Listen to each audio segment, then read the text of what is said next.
Hello दोस्तों, मैं कुलदीप स्वागत करता हूं आपका अपने इस YouTube channel excellent English word में। दोस्तों, आज हम शुरुआत करने वाले हैं इंग्लिश लैंग्वेज के बारे में पढ़ना। जो हमारा चैनल है, इस पर आपको इंग्लिश लैंग्वेज से संबंधित ढेर सारी, यानी कि आपको इनिशियल लेवल से लेकर के आपको हायर लेवल तक की सारी जानकारी प्रोवाइड कराई जाएगी। तो आज जैसा कि हमारा इंग्लिश का पहला वीडियो है और इस वीडियो में हम जानेंगे इंग्लिश के बेसिक्स के बारे में। मतलब जैसे इंग्लिश के बारे में आप बताइए, इंग्लिश क्या है। जैसा हम लोग जानते हैं कि इंग्लिश एक लैंग्वेज है। मेरे प्यारे दोस्तों, आप ये जानते हैं कि इंग्लिश जो है वो एक लैंग्वेज है। और लैंग्वेज क्या होती है? लैंग्वेज को हम बोलते हैं, लिखते हैं। तो किसी भी लैंग्वेज की जो सबसे छोटी इकाई होती है, the initial unit of a language, उसे क्या बोला जाता है? उसको हम बोलते हैं लेटर्स। ओके, सबसे पहले इंग्लिश। ओके, तो देखिए, जो इंग्लिश चूँकि एक लैंग्वेज है, किसी भी लैंग्वेज की सबसे छोटी इकाई को लेटर बोला जाता है। यानी अगर हम लेटर की बात करें, okay,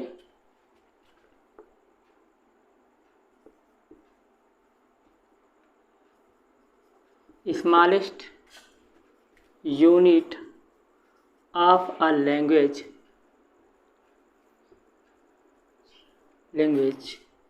is called letter.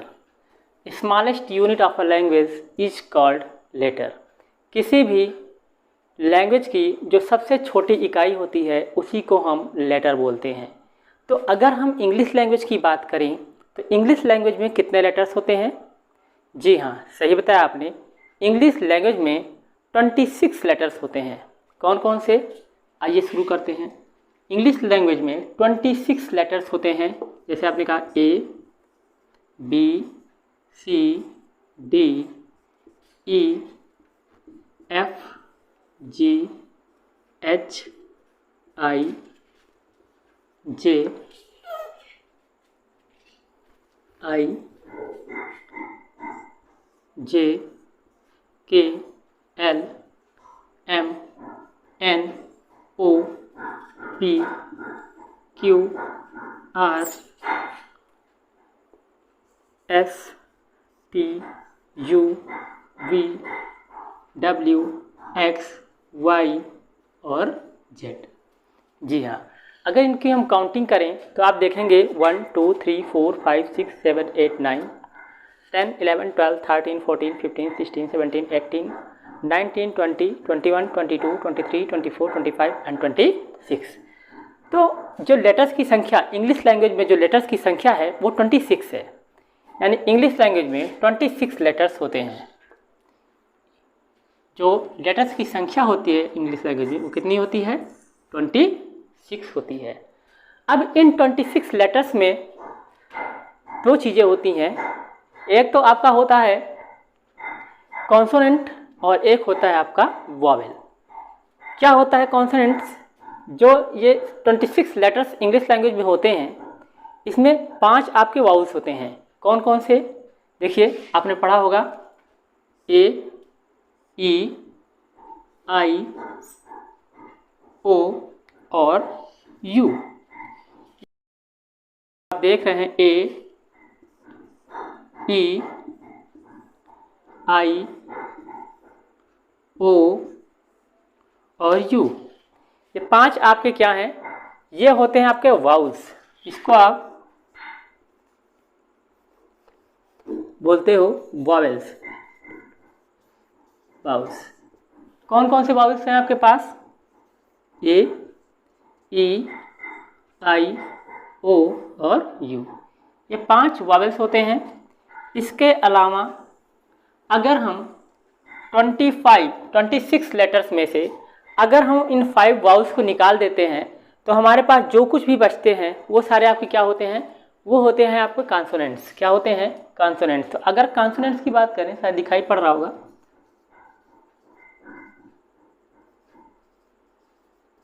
Consonants आपके कितने होते हैं?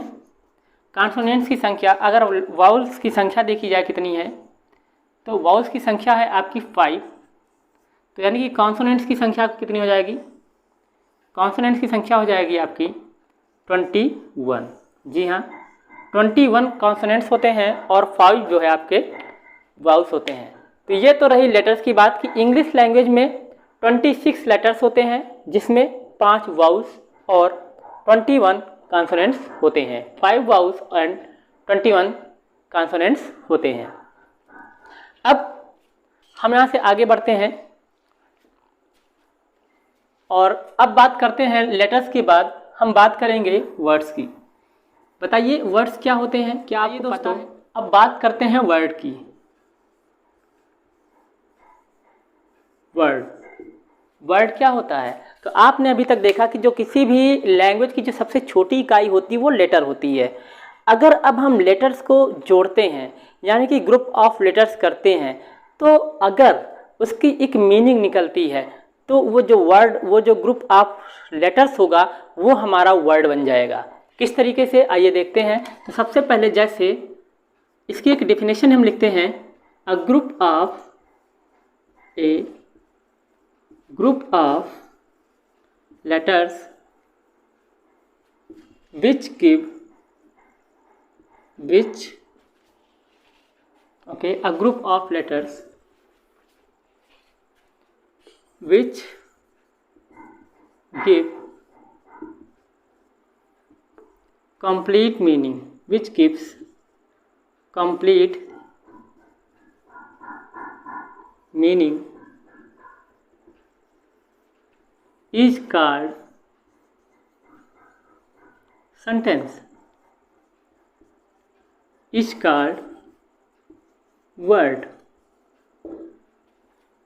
एक बार फिर से रिपीट करते हैं, a group of letters which gives complete meaning is called word. इसका मतलब क्या हुआ कि शब्दों का एक ऐसा समूह जो कि एक कंप्लीट मीनिंग देता है उसे हम वर्ड कहते हैं। जैसे यहाँ पर देखते हैं, एक मैं वर्ड लिख रहा हूँ, जैसे एक ग्रुप ऑफ लेटर मैं लिख रहा हूँ। अगर मैं लिखता हूँ, अगर मैंने लिखा GIRL, यहाँ पर मैंने 4 वर्ड्स को जोड़ा GIRL, ये क्या बना?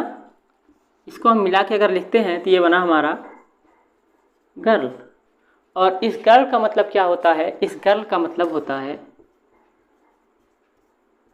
लड़की। ओके, लेकिन अगर इसी गर्ल को मैं इस तरीके से लिखूं IGRL,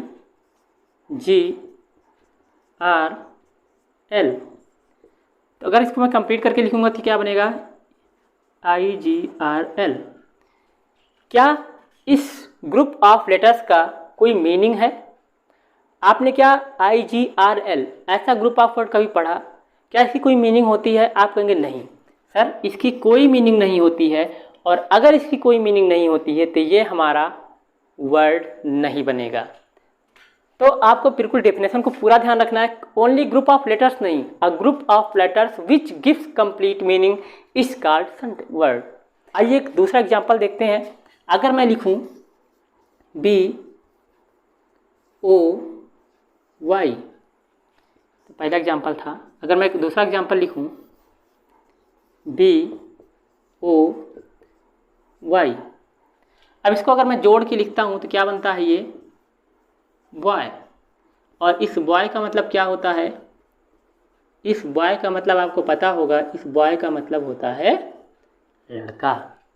बॉय मीन्स होता है लड़का।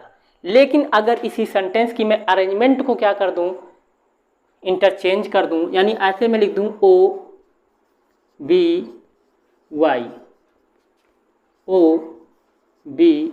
OBY, तो आप ये बताएंगे कि शायद ये आपको दिखाई नहीं पड़ रहा है, तो इसको हम ऊपर लिख देते हैं थोड़ा सा यहाँ पर। अगर मैं ऐसे लिखूँ O+B और +Y, और इसको अगर मैं मिला के लिखूँगा तो क्या बनेगा? OBY। क्या इस OBY की कोई मीनिंग होती है? आप कहेंगे जी नहीं, इसकी कोई मीनिंग नहीं होती है। तो अगर इस OBY की कोई मीनिंग नहीं होती है तो ये हमारा कोई वर्ड नहीं है, यानी कि ये कोई वर्ड नहीं है। तो चलिए तो हमने सबसे पहले लेटर के बारे में पढ़ा, उसके बाद हमने वर्ड के बारे में पढ़ा। अब हम आगे चलते हैं और अब हम पढ़ते हैं सेंटेंस के बारे में। सेंटेंस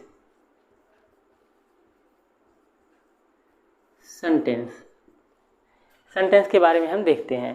तो सेंटेंस क्या होता है, क्या आप बताएंगे कि क्या होते हैं सेंटेंस?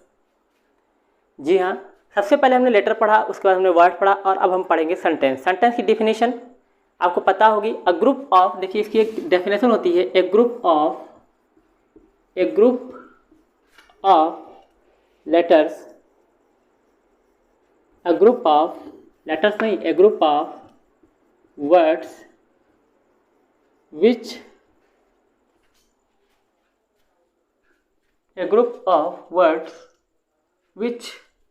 give a complete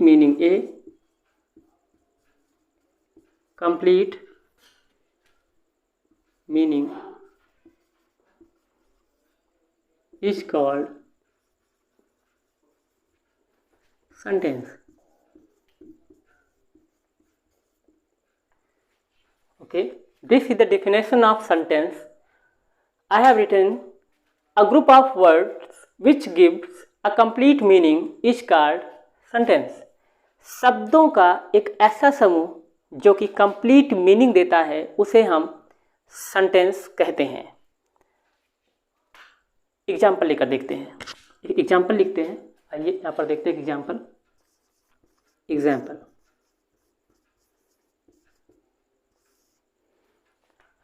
हमने लिखा Mohan writes a letter.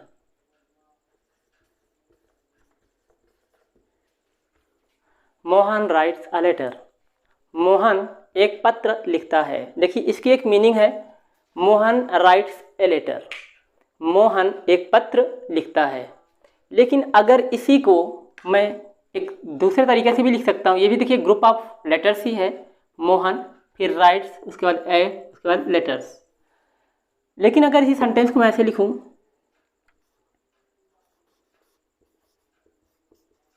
Writes Mohan ए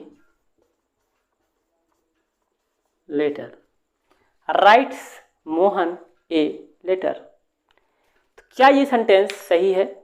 देखिए ये भी ग्रुप ऑफ वर्ड्स है और ये सेंटेंस भी ग्रुप ऑफ वर्ड्स है, लेकिन हम कहते हैं कि मोहन राइट्स अ लेटर, ये एक राइट सेंटेंस है, ये एक सेंटेंस है। लेकिन अगर मैं बात करूं राइट्स मोहन ए लेटर, तो हम बोलते हैं कि ये सेंटेंस नहीं है। तो इसके पीछे क्या कारण है कि ये एक सेंटेंस है, ये एक सेंटेंस नहीं है? आपको बेसिकली ये बताया था कि Mohan writes a letter, Mohan एक पत्र लिखता है, ये सेंटेंस ये क्या है, ग्रुप ऑफ वर्ड है। लेकिन इसकी एक मीनिंग निकलती है कि मोहन एक पत्र लिखता है। लेकिन अगर इसी सेंटेंस को मैं लिखता हूँ राइट्स मोहन ए लेटर, तो इसका कोई सेंस नहीं निकलता है।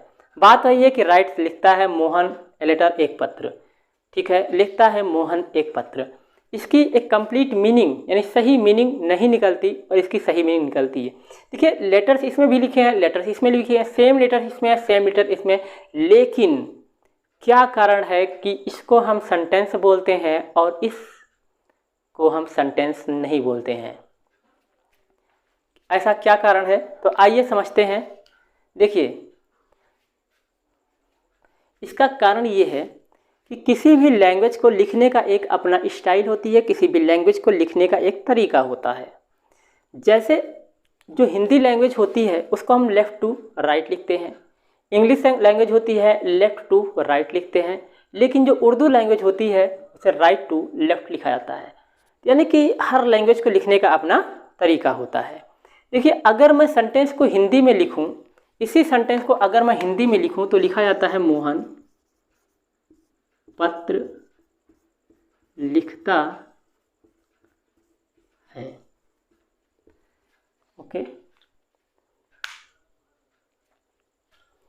मोहन पत्र लिखता है, मोहन राइट्स। देखिए मोहन की जगह पर तो मोहन लिखा हुआ है, लेकिन पत्र की जगह पर यहाँ राइट्स लिखा हुआ है और लिखता की जगह पर ए लेटर लिखा हुआ है। बात ऐसी है कि जो हिंदी लैंग्वेज है उसको लिखने का अपना एक खास नियम, खास तरीका होता है, और इंग्लिश लैंग्वेज के जो लिखने का तरीका है उसका एक अलग नियम होता है, उसके कुछ अलग रूल्स होते हैं। तो किसी भी सेंटेंस, किसी भी लैंग्वेज में सेंटेंस को लिखने का एक तरीका होता है जिसको आप बोलते हो स्ट्रक्चर। क्या बोलते हो? स्ट्रक्चर। जी हाँ। जैसे मोहन पत्र लिखता में अगर हम देखा जाए तो सबसे पहले यहाँ मोहन लिखा है। मोहन अगर देखा जाए ग्रामर के दृष्टिकोण से तो मोहन एक सब्जेक्ट है, पत्र क्या है आपका, लेटर क्या है, एक ऑब्जेक्ट है, लेकिन लिखना क्या है आपकी एक वर्ब है। यानी अगर हम हिंदी में बात करें तो सबसे पहले आप लिखते हो सब्जेक्ट को, उसके बाद लिखते हो आप ऑब्जेक्ट को, और उसके बाद आप लिखते हो वर्ब को। लेकिन अगर हम बात करें इंग्लिश लैंग्वेज में तो सबसे पहले लिखा है मोहन, ये हमारा क्या है, सब्जेक्ट। उसके बाद राइट्स क्या है, हमारी वर्ब, और उसके बाद ए लेटर है, ये हमारा क्या है, ऑब्जेक्ट। ओके, तो बात कुल मिला के ऐसी है कि हिंदी का जो लिखने का स्ट्रक्चर होता है वो होता है subject plus object plus verb, लेकिन जो इंग्लिश लैंग्वेज को लिखने का स्ट्रक्चर होता है वो होता है subject plus verb plus object. और अगर इस रूल के हिसाब से देखें तो ये सेंटेंस हमारा सही है, लेकिन अगर दूसरे सेंटेंस में देखा जाए तो यहाँ सबसे पहले आपका लिखा हुआ है वर्ब, और उसके बाद लिखा हुआ है आपका सब्जेक्ट, और सबसे लास्ट में आपका लिखा हुआ है ऑब्जेक्ट। तो हम अगर देखें तो यहाँ पर क्या है, यहाँ पर लेटर्स की अरेंजमेंट सही नहीं है। लेटर्स यानी कि वर्ड्स की जो अरेंजमेंट है वो सही ना होने के कारण ये जो सेंटेंस है ये सेंटेंस नहीं रह जाता है, और ये सेंटेंस हमारा राइट यानी करेक्ट हो जाता है। तो लेटर को पढ़ा, लेटर क्या होता है, किसी भी लैंग्वेज की सबसे छोटी इकाई होती है। उसके बाद आपने पढ़ा लेटर जो होते हैं इंग्लिश लैंग्वेज में, जो लेटर्स होते हैं वो 26 होते हैं, जिसमें आपने पढ़ा कि 21 जो होते हैं वो कॉन्सोनेंट्स होते हैं और 5 आपके वाउल्स होते हैं। वाउल कौन कौन से हुई, ए, ई, आई और ओ और यू, यानी 5 वावेल्स और 21 कॉन्सोनेंट्स। उसके बाद हमने बात की वर्ड्स की, उसके बाद हमने बात की सेंटेंस की। तो सेंटेंस क्या था, group of words which give a complete meaning is called sentence. शब्दों का ऐसा समूह जो कि एक कंप्लीट मीनिंग देता है वो क्या होता है, वो हमारा सेंटेंस होता है। तो जैसे हमने कहा मोहन राइट्स ए लेटर एक सेंटेंस था, जबकि राइट्स मोहन ए लेटर ये सेंटेंस नहीं था। अब हम देखेंगे कि इसके बाद मैंने बात की एक सेंटेंस स्ट्रक्चर की, तो आइए बात करते हैं स्ट्रक्चर क्या होता है। इसके बारे में हम नेक्स्ट वाली वीडियो में यानी कि आने वाली वीडियो में इसके बारे में हम पढ़ेंगे स्ट्रक्चर्स के बारे में, और उसके बाद हम सेंटेंस के बारे में विस्तार से जानकारी प्राप्त करेंगे। तो तब तक के लिए वीडियो अगर आपको अच्छी लगी है तो हमारी वीडियो को लाइक करें, अपने दोस्तों को भी शेयर करें, क्योंकि यहाँ पर आपको स्टेप वाइज स्टेप सारी वीडियोस मिलने वाली हैं। हमारे चैनल से जुड़ें और रोज़ हमारी वीडियो को देखते रहें। और कोई भी अगर समस्या हो या कोई भी आपका सुझाव हो तो कमेंट बॉक्स में जाके ज़रूर दें। धन्यवाद।